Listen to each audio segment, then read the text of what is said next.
Welcome to the Lifeboat Hour with your host, Carolyn Baker. Everybody knows that the dice are loaded. Everybody rolls with their fingers crossed. Everybody knows the war is over. Everybody knows the good guys lost. Thank you for joining us today on the new Lifeboat Hour. This podcast is always sung in by Leonard Cohen, and I want to take a moment to acknowledge Leonard's passing this past week. When we were still broadcasting on Progressive Radio Network and I needed to choose a theme song for the show, I was riveted by Leonard's amazing song, Everybody Knows, because truly, in these times, everybody knows that we're living in an unprecedented and very daunting moment in history.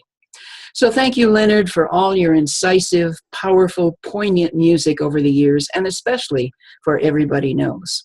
Leonard was Canadian, and so is my guest today, whom I'll be introducing in a moment. As most of you know, we here in the United States are experiencing post-presidential election PTSD. The people who voted for the president-elect are certainly celebrating in all the ways that we would expect them to celebrate. But for those of us who were very clear that at least one of the two candidates was unthinkable in terms of his neo-fascist proclivities, we've been smacked upside the head with the reality of his election. And I've written about this during the past week. And for me, the one gift in this horrifying reality is that it's fired me up even more to do the work I came here to do and to be who I know I want to be during the greater unraveling that's ahead of us.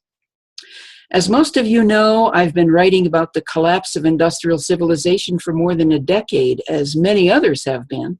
And I think it's safe to say that for those of us closely examining the reality of collapse, we've discovered the extent to which such examination changes us. For example, I used to be a bit more of a prepper than I am today, but these days I'm much more focused on the emotional and spiritual resilience that we need to develop for the ordeal that we are well into and that will only get worse. And so for this reason, not all, but most of my guests these days on the new Lifeboat Hour are very much in resonance with this mission. My guest today, Dave Pollard, is one such individual, and he's been exploring and writing about collapse for a long time. Many of you may be familiar with his wonderful blog, How to Save the World, at howtosavetheworld.ca. Here's what Dave tells us about himself on his blog. Since quitting paid work and moving to Bowen Island, BC in 2010, I've become involved with the local intentional community and transition movements, the Dark Mountain Collective of artists writing about and portraying the final years of our civilization, and an international group developing novel tools and games to help groups improve their collaborative and communication processes. My writing is shifting from expository blog posts, what else is there to say, to creative writing, including music, poetry, theater, film, and game creation. I believe the key to resilience in the coming decades will be our ability in the moment to imagine ways around the crises we cannot prevent, predict, or plan for. Practicing that capacity is a form of play too. So that's Dave's introduction to us, and now we welcome you, Dave Pollard, to the new Lifeboat Hour. Thank you. Great to be here. Well, first, I want to let our listeners know about an interview that you and I did together on Bowen Island, BC, back in 2013. It's on YouTube, and it's entitled, How Shall We Live with the Earth in Crisis? It was done by our friends Janaea and Robin at Peak Moment TV, and in that interview, we really speak very honestly about collapse and how our collapse research has impacted us. So, Dave, you titled our conversation for today, To Be at Peace with the World. And I know that you are much more at peace with the collapse of industrial civilization than you have been in the past. So I'd love to hear about how you came to accept the inevitability of it.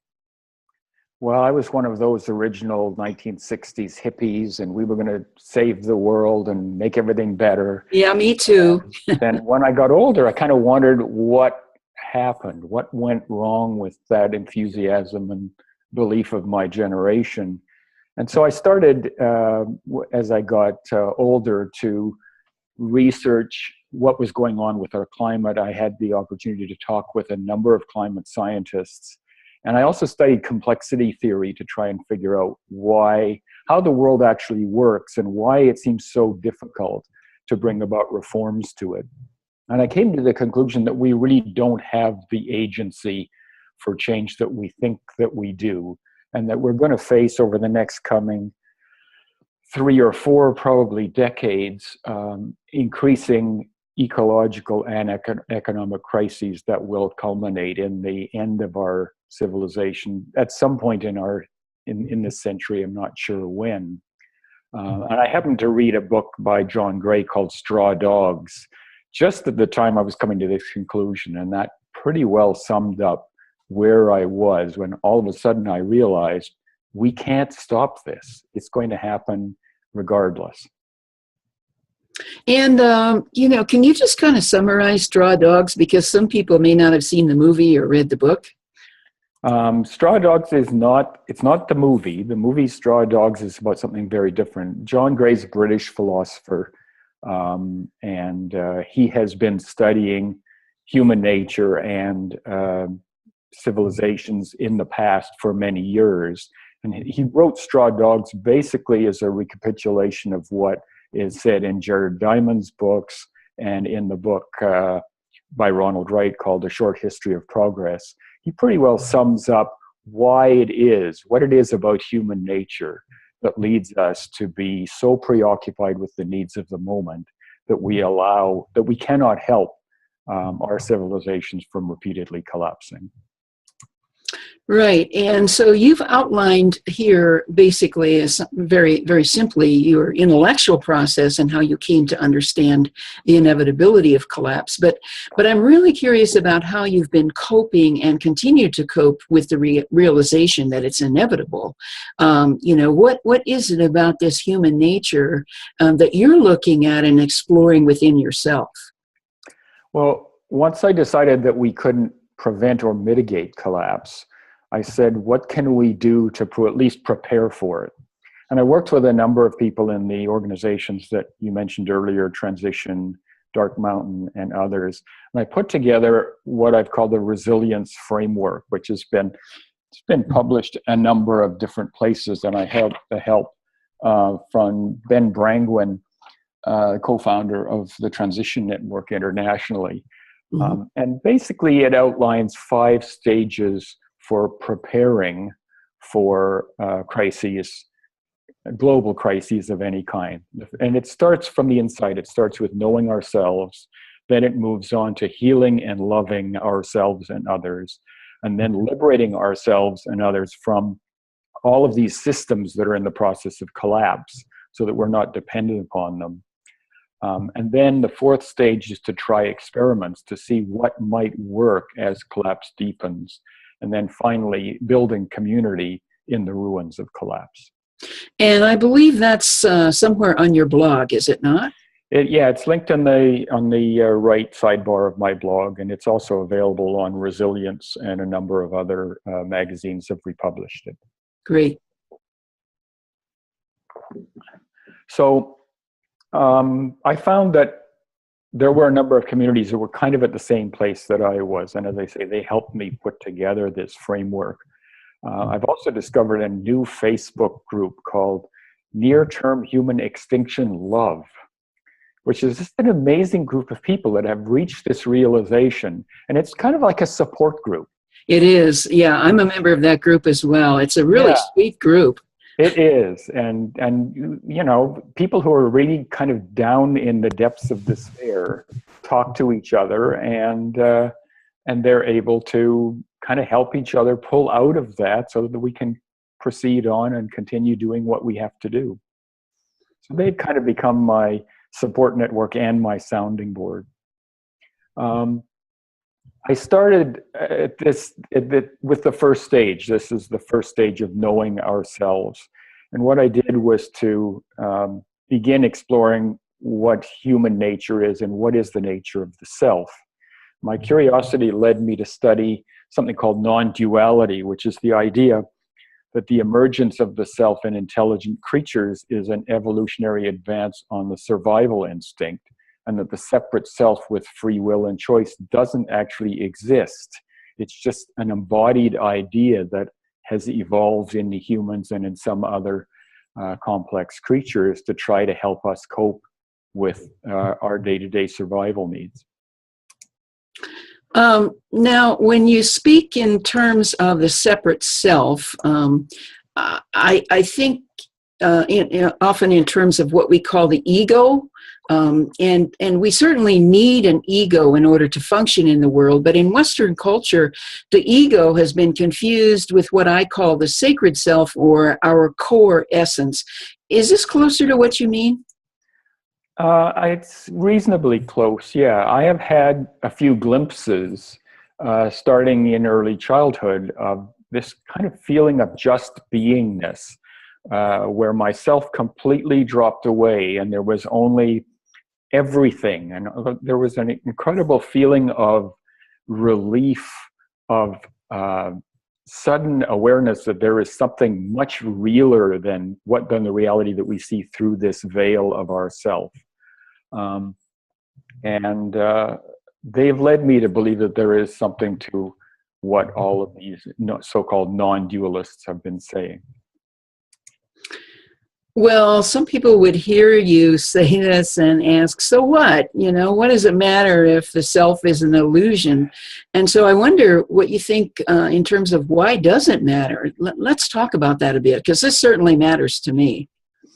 Yeah, I think it matters because if it is true that there is no free will, and we don't actually have agency and suffering and responsibility, then this gets to the Buddhist idea that all suffering is due to this veil of the self taking on personally this feeling of responsibility and this feeling that they are kind of letting down the world, when in fact they don't have any control over it. So the idea then would be that it's our reaction to this. It's not that we're doing anything wrong or that we are inherently destructive or evil. I try to avoid the blame game these days. It doesn't really serve us very well. Right. I think in a way we've kind of been driven mad by this illusion that we have these separate selves, and that despite the fact that we seem to know what needs to be done, we aren't doing it. And every time we turn around, there's something like the election of Trump that seems to be making things invariably worse. And so what that leads to is anger and grief and shame, all of the things that you write about and speak about on your podcasts, and even more violence and useless action trying to do what simply cannot be prevented. That what is going to happen is going to happen, and the best we can do is to witness it. Well, I think also the best we can do is to respond. There isn't much that we can do without responding. We very much need to develop resilience so that we can respond in ways that that really foster our true, authentic self. What do you think about that? I think it's true, but I think we're going to do that anyway.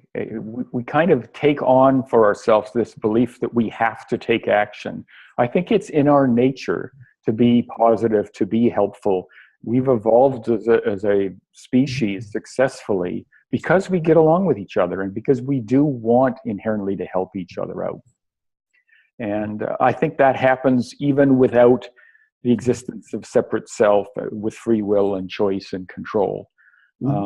But it does lead to, in my case, this incredible feeling of cognitive dissonance where, I certainly feel like I have control and responsibility, but intellectually now I am persuaded, and there's some pretty good scientific evidence as well that's being done in neuroscience and so on, that indicates that actually we have no control over what we do. That when we think we have made a decision, the decision has actually been made, and we are already starting to act, and what the brain then does is rationalize that decision. It tries to make sense of the decision that's already been made. But that does lead to this incredible cognitive dissonance, this belief that I feel as if I'm in control. I feel as if I have to take responsibility. And if you look at my actions, putting together these preparation plans and so on, it looks as if I am behaving responsibly. But what I'm realizing is that I'm actually behaving the only way that I can.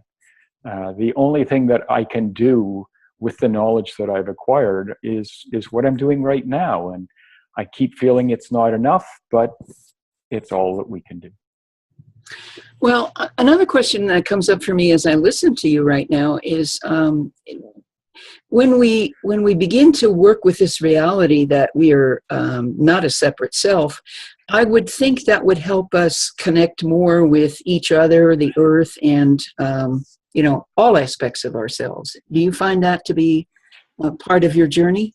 Yeah, I think that's true. I expected, and people expected me to become kind of nihilistic as a result of this acceptance of the fact that we can't do other than what we do. But it hasn't disengaged or desensitized me. In fact, I think it's increased my capacity for compassion and caring.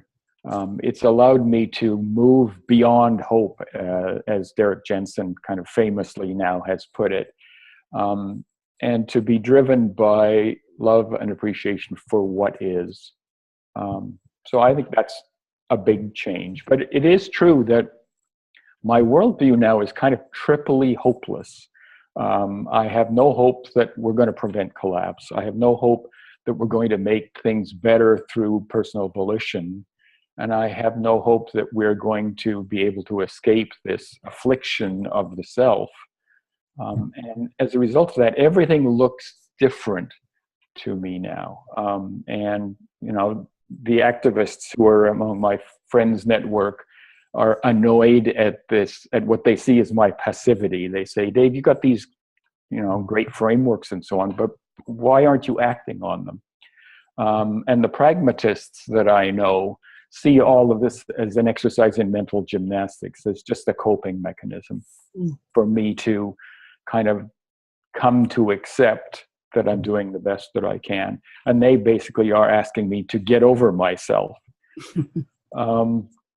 So it's difficult. I have to now kind of look at everything through this new lens. So when I watch people fall in love, when I watch people who are dealing with this incredible feeling of grief and helplessness about what's going on in our society, I see it in a way that is a lot more compassionate than I would have before.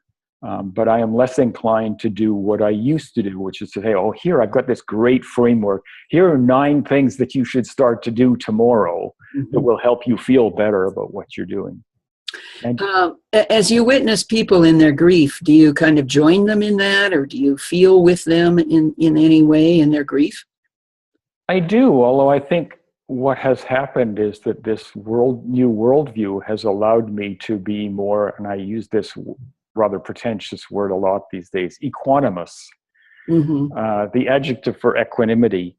So it's allowed me, I think, to be in a way more present with their grief without getting caught up in it. And again, that doesn't mean I'm disengaged from it. It's just that I think I'm better able now to see it for what it is, instead of getting myself to the stage. Males typically, whenever they see grief or suffering or anger or sorrow, say, well, how do I fix this? I have to make it better. Right. And this equanimity has allowed me to basically just accept it, relate to it, be compassionate, provide the support and encouragement that people who are going through this grief are looking for. Well, I've certainly heard more compassion in your blogging in the last year or so. It feels, I can feel from your blogging that something very profound has happened and is happening in you. And you've used the word compassion 4 or 5 times in our conversation here. So, yay to that. I want to support anybody who feels compassion, because that takes us deeper into the sacred self, and I think helps us connect with everything, ourselves, the earth, and each other. Right. Well, although what you've described here sounds very confusing and distressing, it also sounds like you've really found some liberation in the struggle. Can you say more about that? Yeah, as I say, I don't think it has made me nihilistic or depressed in any way. I used to be really stressed about all of this stuff, and the more I learned about it, the more down I got about it, and the more angry I got about it. And now I'm able to come at it and be sympathetic and see that people are doing the best that they can. I guess that's probably one of the biggest revelations that's happened to me in the last few years, is to appreciate that people are doing their best. Even that new president of yours is doing his best. Right. He really does not want to bring an end to the world and cause climate catastrophe, although that may be the result of his actions. And so to see it from that perspective has allowed me to focus my energies more effectively and to be more present for people in my communities when they need me, and to do the things that I can do to support them. Today I'm speaking with Dave Pollard at howtosavetheworld.ca, and our topic is how to be at peace with the world. Our conversation will continue in a moment, but first I want to notice that we live in a culture that is obsessed with happiness. I think that's characteristic of all of Western cultures, and especially the most industrialized ones. Don't worry, be happy, we sing. And yet our happiness is circumstantial and can easily be undermined when things aren't going our way. But all of the great spiritual traditions have taught us that happiness is not the same as joy, and they've shown us how to access the deep core of joy that resides within our sacred being. My dear friend Andrew Harvey and I have recently released a beautiful book entitled Return to Joy, in which we not only clarify the difference between joy and happiness, but we provide tools for accessing joy, no matter what is happening in our lives. Return to Joy is a compelling and potent invitation to the reader to consider that joy is the ultimate nature of reality, and that its absence lies at the root of our current unprecedented global crisis. In this book, Andrew and I mine the mystical wisdom of the ages that places joy at the core of our existence and purpose as a species, moving forward to consider in depth the myriad enemies of joy in our time. And as we tend to the fires of joy, which we talk about how to do that in this book, we celebrate its 7 flames and nurture its ubiquitous presence, whether it's in the background or in the foreground of our lives. So I encourage you to pick up a copy of Return to Joy, which is available on Amazon, at the Barnes & Noble website, and through your local bookseller. It's not quite yet ready in Kindle, but it will be soon. Stay tuned, and you'll find it there electronically if that's the way you want to read it. And so now back to my conversation with Dave Pollard of howtosavetheworld.ca. Dave, in your bio on your blog site, you state that you're not spiritual. I wonder what spiritual means to you and how you're not spiritual, because I'm hearing very spiritual notions in your words. Yeah, my girlfriend laughs when I say that I'm not spiritual. She says, "You're on the most spiritual journey of anybody that I've ever met." Oh, yeah. My definition of spiritual, I guess, is a belief in either some kind of higher intelligence or a belief that life has some kind of ultimate meaning or purpose. And that's where I think I'm less than spiritual. I don't really believe in a higher intelligence. I think that things just are the way that they are. There doesn't need to be some kind of guiding hand overseeing things. And I also don't think that life has to have purpose or meaning to it. I think it's enough just to be. although perhaps that sounds spiritual as well. Well, on this journey of radical non-duality, and I know none of us knows the future, but what do you feel is next for you?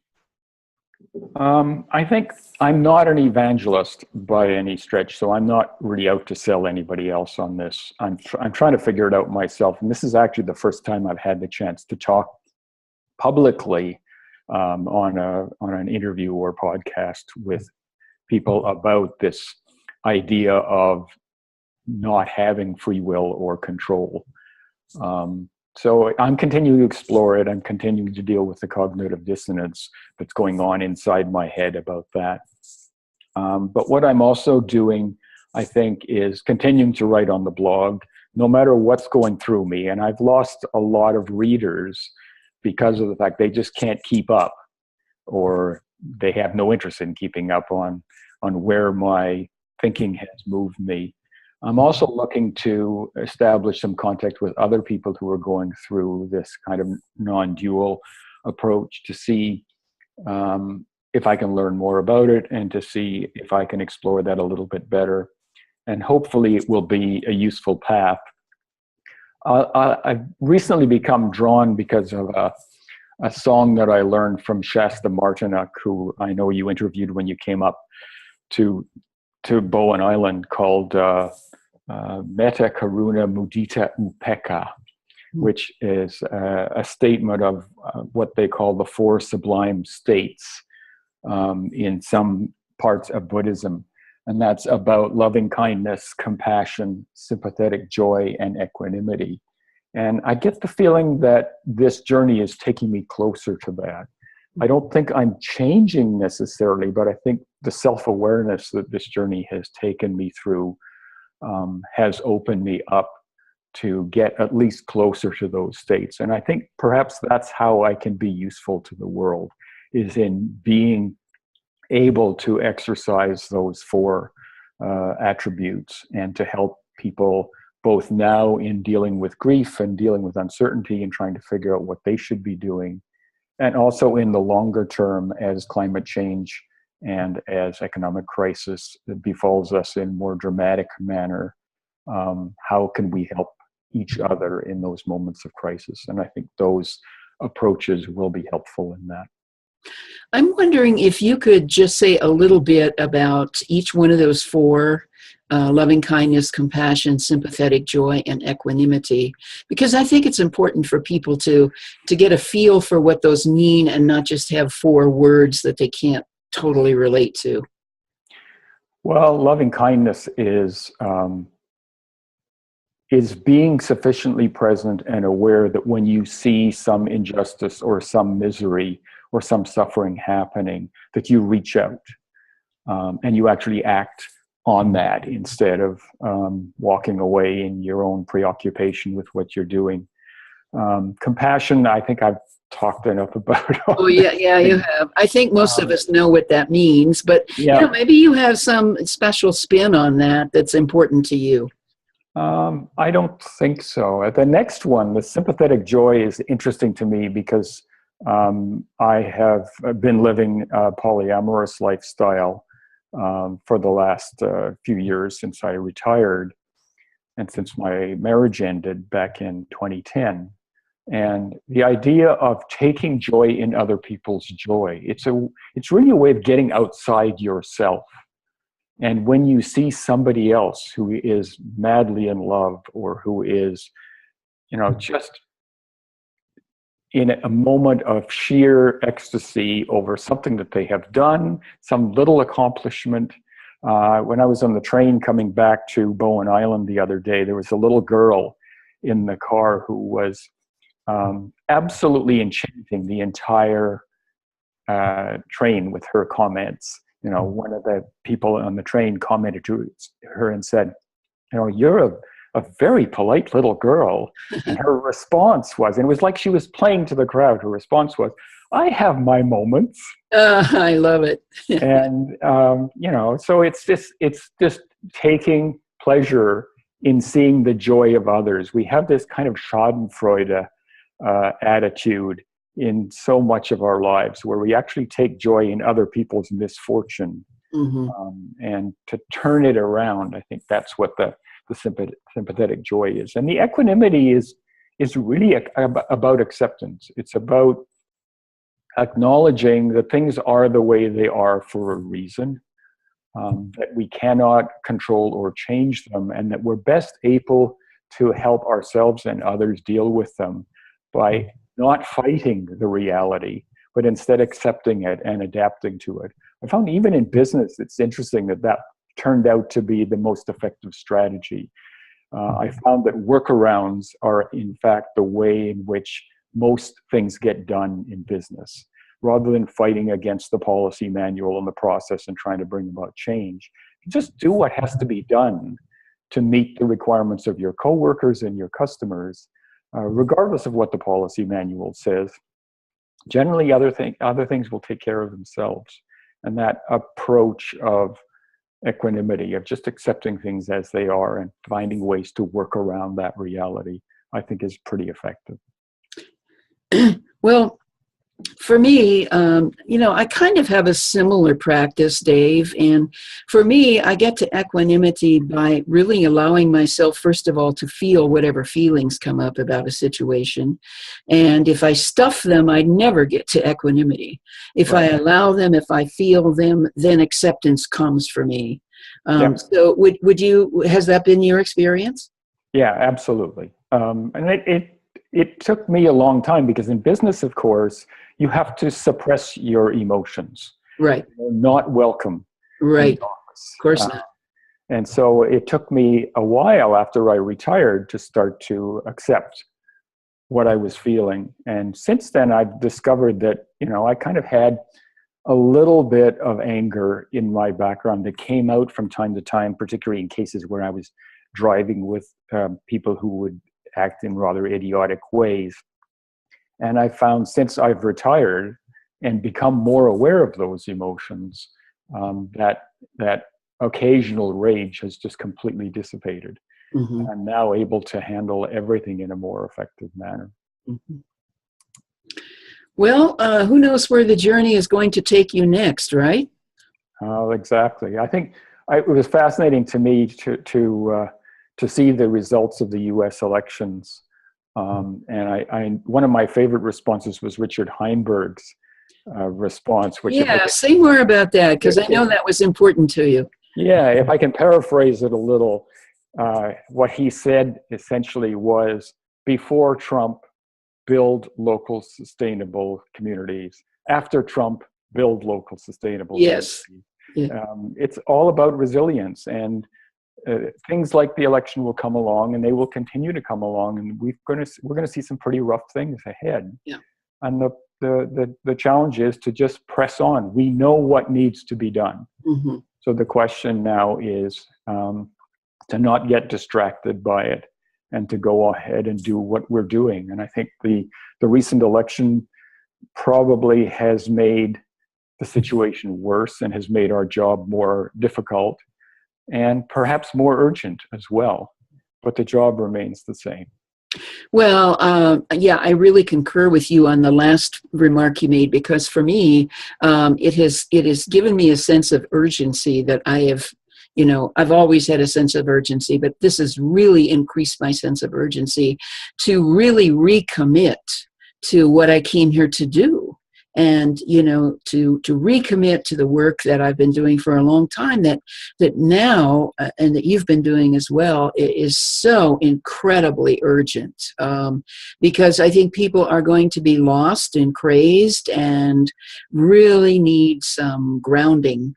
And I think that the wisdom we're talking about here today, we're not evangelists, but that there's something we can share out of compassion with people around us who are in a pretty, desperate place. Right. And what I'm doing now is getting back to those 5 steps in building community resilience. The 4th one is interesting to me. It's about experimenting.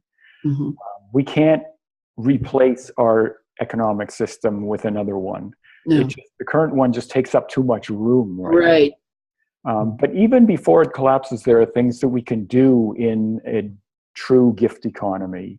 There are things that we can do by building intentional community. There are things that we can do in transition, doing experiments with local food sufficiency. There's all kinds of experiments that we can do that will accomplish some small things, will build local capacity and resilience, and may very well serve as really useful models. Yes. As the situation gets worse and as this vacuum is created, people will be looking for something to replace the collapsed systems. And if we've done some experiments that work, we'll be ready. Well, thank you so much, Dave Pollard, for being with us today on the new Lifeboat Hour, and blessings to you on your incredibly important and life-changing journey and what you're doing in the world for people around you. The world really needs your inner work as much as it needs your outer work. Thank you, Carolyn. They need your work as well. Well, I know I'll be needing yours too, and that's the cool thing, is that we need each other now more than ever. Absolutely. Dave's blog is at howtosavetheworld.ca, and I encourage you to join his email list and get his frequent posts. I often insert them in the inspiration section of my daily news digest, and my subscribers really seem to appreciate them. So join me again next week on the new Lifeboat Hour, and meanwhile, stay well, stay safe, and stay awake. Thank you for joining us today. You can hear all podcasts and learn about Carolyn Baker's other works at www.carolynbaker.net. Her daily news digest is available by subscription and is delivered to your inbox 7 days per week with real news on economics, environment, geopolitics, civil liberties, and cultural issues, plus links to articles on inspiration and resilience. Come sail with us again next week on the Lifeboat Hour.